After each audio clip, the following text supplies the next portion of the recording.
안녕하세요. 오늘 다뤄볼 이야기는 정말 흥미로운 역설에 관한 겁니다. 모두에게 기회가 열린 것처럼 보였던 시장에서 한때 흑자 유니콘으로 불렸던 이커머스 강자 오아시스 마켓이 있거든요. 그런데 이 회사가 수백억 원을 쏟아부은 구조작전 때문에 오히려 더 깊은 위기에 빠지고 있습니다. 도대체 어떻게 된 일인지 그 미스터리를 한번 파헤쳐 보겠습니다. 자, 먼저 지금 시장이 어떤지부터 한번 짚고 넘어가야겠죠. 한국 이커머스 시장 경쟁이 정말 치열한데요. 최근 이곳에서 아주 이상한 흐름이 하나 포착됐습니다.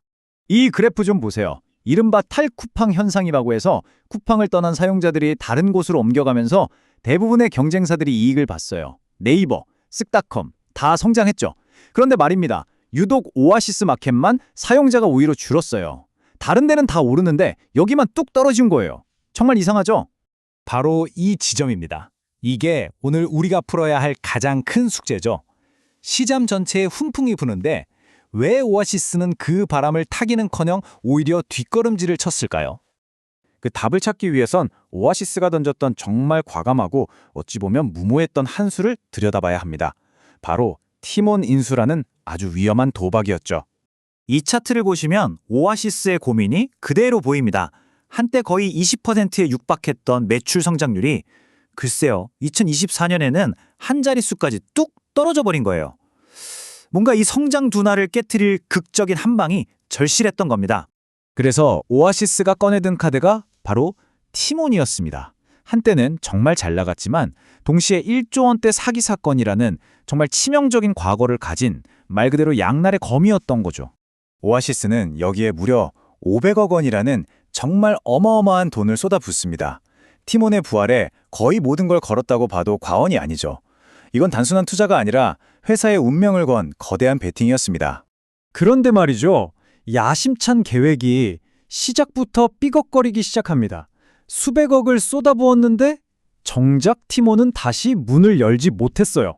왜냐? 바로 과거의 망령이 발목을 잡은 겁니다. 오아시스가 그렸던 그림은 사실 되게 간단했어요. 티몬 인수하고 다시 열고 성장한다? 뭐 이런 거죠. 하지만 현실은요? 4단계, 재오픈 무기한 연기. 여기서 그냥 딱 멈춰버린 겁니다.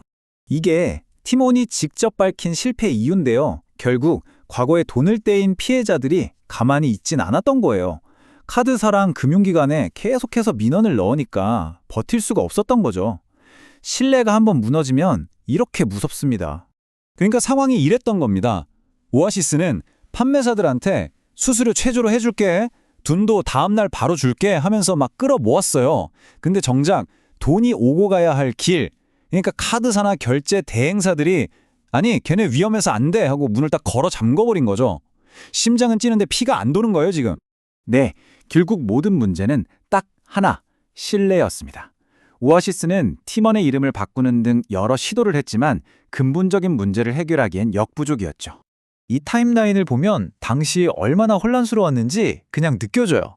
아니 2달 사이에 회사 이름을 2번이나 바꾼다? 악어였다가 메이오아시스였다가 어떻게든 과거의 그림자를 지우고 싶었던 거죠. 근데 또 아이러니한 건 정작 플랫폼 이름은 인지도가 아까우니까 팀원을 그대로 썼다는 거예요. 정말 딜레마에 빠진 거죠. 신뢰를 회복하는 게 거의 불가능했던 이유가 바로 여기에 있습니다. 1조 원대의 미지급 사태는 물론이고 관련자들은 2020년에 들어서도 계속해서 추가 사기 혐의로 기소되고 있었거든요. 이런 상황인데 어떤 금융 파트너가 네, 믿고 거래하겠습니다 하고 선뜻 손을 잡겠어요. 그쵸? 자, 이 표가 그 결과를 아주 냉정하게 보여줍니다. 티몬 덕분에 겉으로 보이는 매출은 조금 늘었어요. 한 9.2% 정도요. 근데 속을 들여다보면요. 실제 이익, 즉 영업이익은 15% 가까이 줄었고 순이익은 무려 36%나 폭락했습니다. 이건 그냥 회사가 돈을 버는 능력이 심각하게 망가졌다는 뜻이에요. 그리고 이건 정말 할 말을 잃게 만드는 숫자입니다. 오아시스가 팀원에 쏟아부은 돈이 인수금, 직원 월급, 투자금까지 다 합쳐서 680억 원이 넘어요. 자, 그렇게 해서 팀원으로 벌어들인 매출이 얼마일까요? 단돈 106만 원입니다. 680억을 넣었는데 106만 원을 벌었다. 이건 정말 밑빠진 독에 물 붓기 그 자체였던 거죠. 자, 그럼 이제 오아시스는 어떻게 해야 할까요? 이 엄청난 실패의 후폭풍을 어떻게 감당해야 할까요?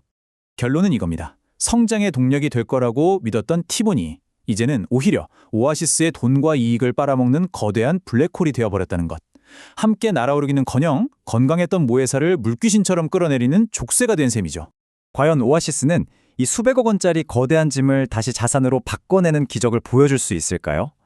아니면 이 모든 게 결국 회사를 침몰시킨 절대 이길 수 없는 도박으로 역사에 기록될까요? 오늘 이야기는 여기까지입니다.